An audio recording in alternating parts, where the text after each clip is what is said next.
Hey there, Aries. This is your, I guess you could say, mid-May reading, but really this is a reading on the shift that Uranus is taking into Taurus.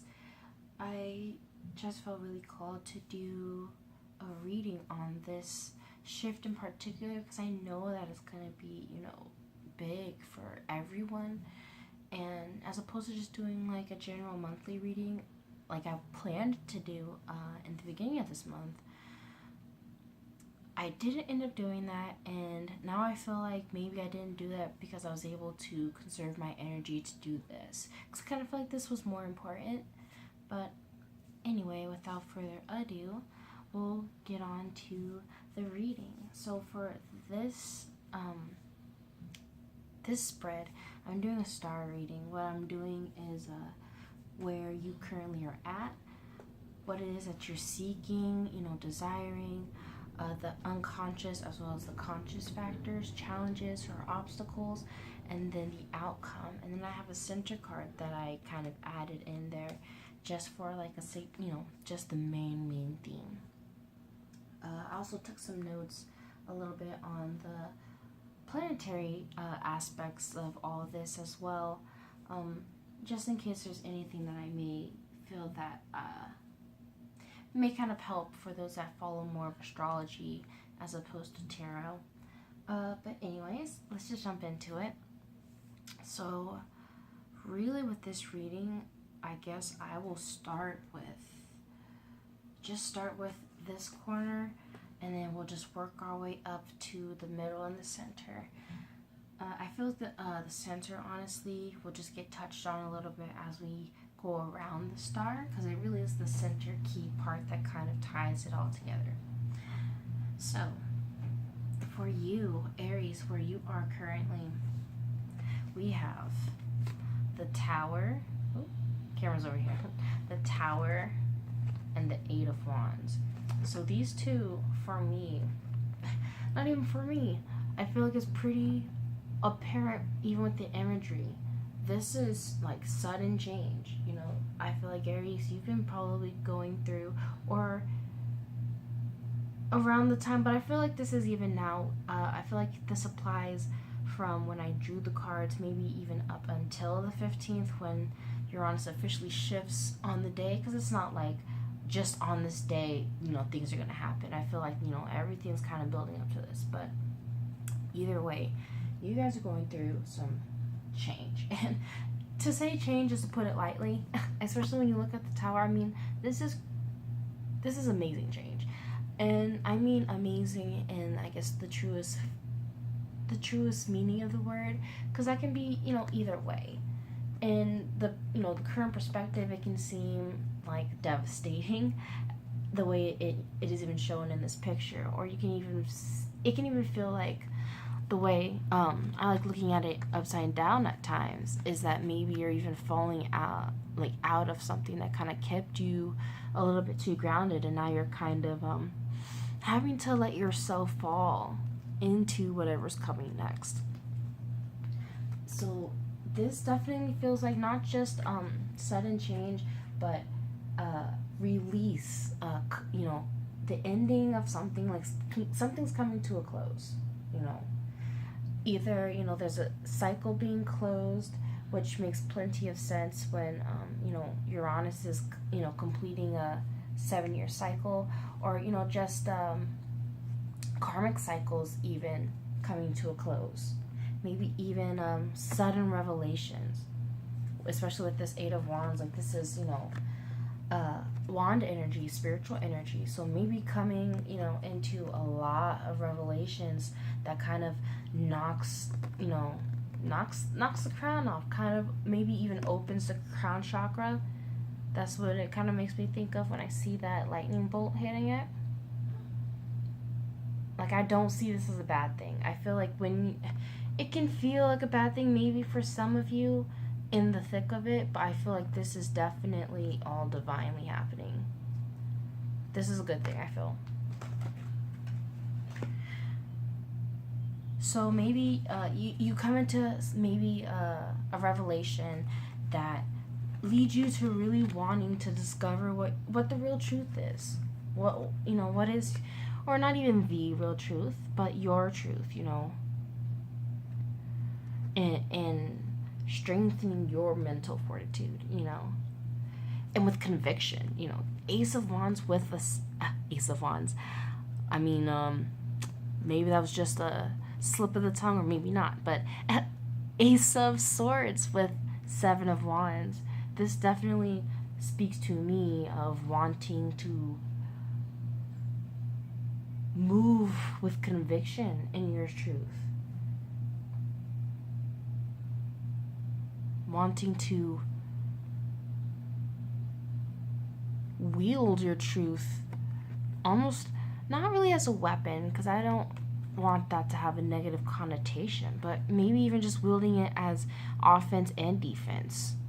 The way it is in this picture, it's a little offensive, but it's also, you see there's 6 other wands, so it's not like they're aggressive for nothing, right?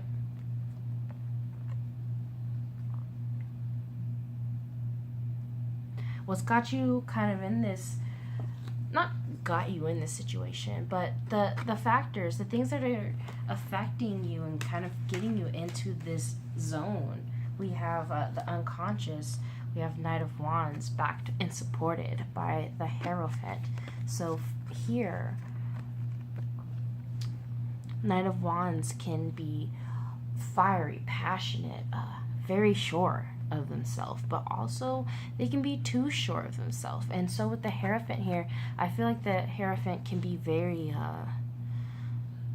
multifaceted. Every card is, but in this particular position and with this particular reading in context with the rest of the cards, I feel like this is deeper than just like religion or even higher, not even higher education, but your education in general.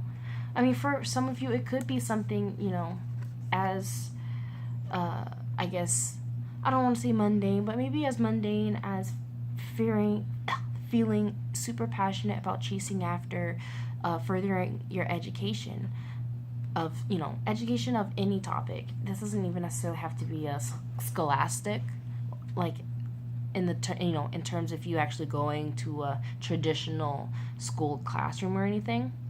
But really here, I feel like this is you maybe being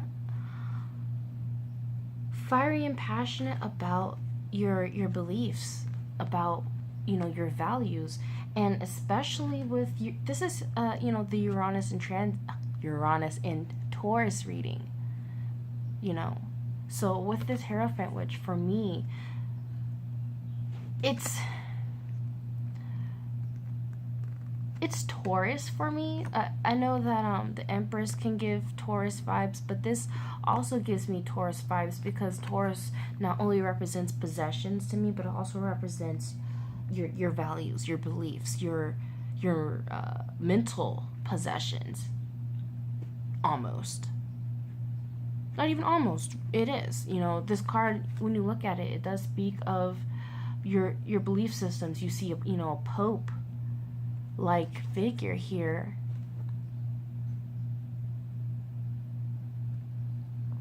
And so maybe you were too sure of, maybe you felt too sure of how I don't want to say how the world works, but maybe you felt so sure of your values that, when something does end up happening, when you do have this revelation, or, something, some catalyst that knocks you into some new train of thought or some new sense of truth, maybe you start to realize you were maybe a little too ahead of the horse there. Or maybe even, not even necessarily negative, maybe you're just going full-headed, into just diving into what your beliefs are. And this leads into maybe how you really feel about them when we get into the conscious factors, which is the Page of Cups backed by the Wheel of Fortune. So I definitely, whenever I feel like you get these three, it's kind of hard to not say, like, this is karmic or this is destiny or anything like that, but this is divine. Like, all of this happening, this is very divine. So anything that goes down, I would not be afraid. I would just go with it. But that's just kind of a side note. But back to the task at hand, we have the Page of Cups, which can mean you having a turning point where you open yourself up to a new sense of love, a new creative passion, maybe a new, letting yourself be more open to your intuition, which I definitely see when we end up getting into the top outcome with the High Priestess, which speaks of all intuition. That is intuition incarnated, But before we go right into it, so this, maybe being intimate with someone that kind of changes your life. Maybe you end up meeting a Pisces or someone with just a lot of a water flavor to their energy, and they touch you in a way that just changes you, that really just sets you deep within. When we get to the outcome of that High Priestess with the Four of Swords, deep contemplation, deep rest, deep just mental, and not even that, but the central card is the Hermit.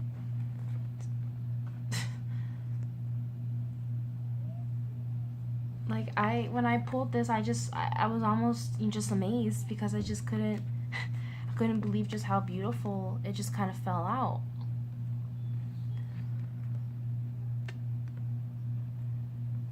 And through all of this, through whatever revelation or drastic change that kind of spins your world upside down, even with the Wheel of Fortune, that it can spin your world into a 180. Maybe someone you meet, or even this Knight of Wands could be, even this could be, a passionate, fiery person, or Sagittarius that just kind of puts you on game on something. But either way, whatever, happens, I guess, in the physical sense, you're gonna come into a moment, not even a moment, but it's moving you into deep contemplation. And not just that, but maybe even receiving a deep unconscious awareness that helps you not even come into this truth, or not even just come into this truth, but also move in the truth with conviction. Like, it's one thing to come into a truth and kind of like wield it around. Anyone can kind of hold a sword, but to wield it with a passion, like the Seven of Wands does, you kind of have to have a deep sense of knowing that keeps you almost grounded into your truth, and keeps you I don't even say grounded, but just keeps you centered.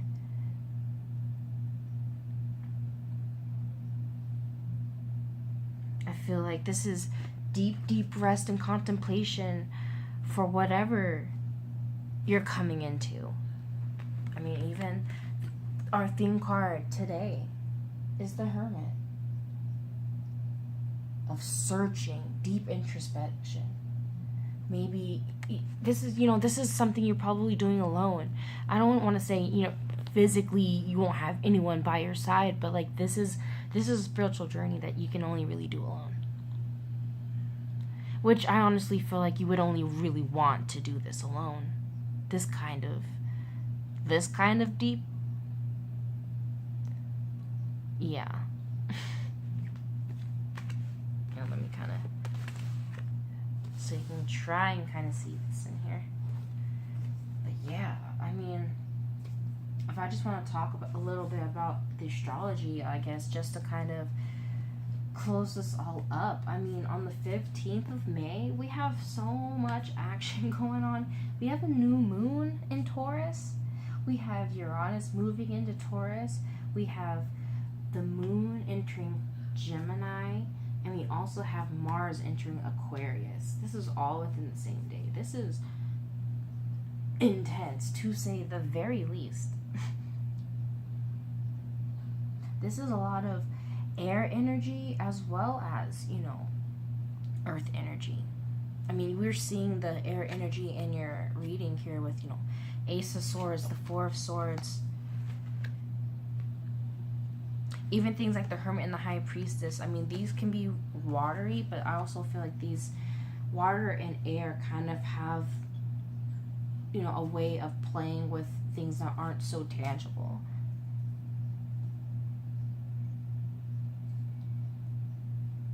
Yeah, I mean, Taurus for Aquarius rising. Aquarius, I'm so sorry. Aries risings, this is your second house. So yeah, definitely your possessions, your values, your beliefs. What keeps you stable? What makes you feel, harmonious in your life? Seems like all of that is going to change. This is all in your second house. We have the moon entering Gemini, which is in the very next house of, the mind and the mental, which will be sextiling Chiron and Aries. So I feel like you will be coming into some information, about yourself that it's you're gonna feel so deeply, and it's gonna really change your entire perspective and maybe even the entire way you moved about, life. Mars entering Aquarius, this would be your 11th house, your house of networks. Not just networks, but also, the dreams, the aspirations. Like, this is just, a lot of mental energy for you, Aries. But not in a bad way. Like, this is good. This is a new sense of truth and a new sense of, like, who you are, that I think it might blow you away, within the next month, even the next month, where it's just like, wow, a month ago I was moving and living life a whole different way, or I was seeing life a whole different way. I was reacting to things a whole different way. So yeah, I believe that's it for you, Aries. I'm not entirely sure if I'm going to do just like a general April. Oh my goodness, where is my mind at today? Like, the whole concept of time has been just kind of weird for me this week. Anyway, June. So, I'm not sure if I'm going to do like the monthly June reading, if I just want to do a general. I don't know. I kind of like to spice things up. So I kind of like to do themes. I don't know. I'm not entirely sure. If there's anything that you watching this wants to like see or anything, feel free to definitely let me know. I'm open-minded. I'm more than willing to like consider what it is that people want to, hear or find more insight on, because I'm not doing this for myself, really. Like, this is for whoever is willing to watch or looking for a message or looking, for some insight. So I guess that's pretty much it. You can catch me on Instagram at Gladiator in Sweats. I believe that's it for today. So thank you for your support. Thank you. And I will see you guys later. Take care and take this easy. It's gonna be intense, and I guess maybe the best and worst way for some of us, depending on how we take change. But just affirm for yourself that this change is good and that you were born to go through this change. You've been prepared to go through this. So just hold on to that in case things start to feel a little bit too shaky and the tower starts to crumble a little bit too fast, where it just seems a bit too much. But yeah, I'll leave y'all with that. Have a good one, y'all. Peace.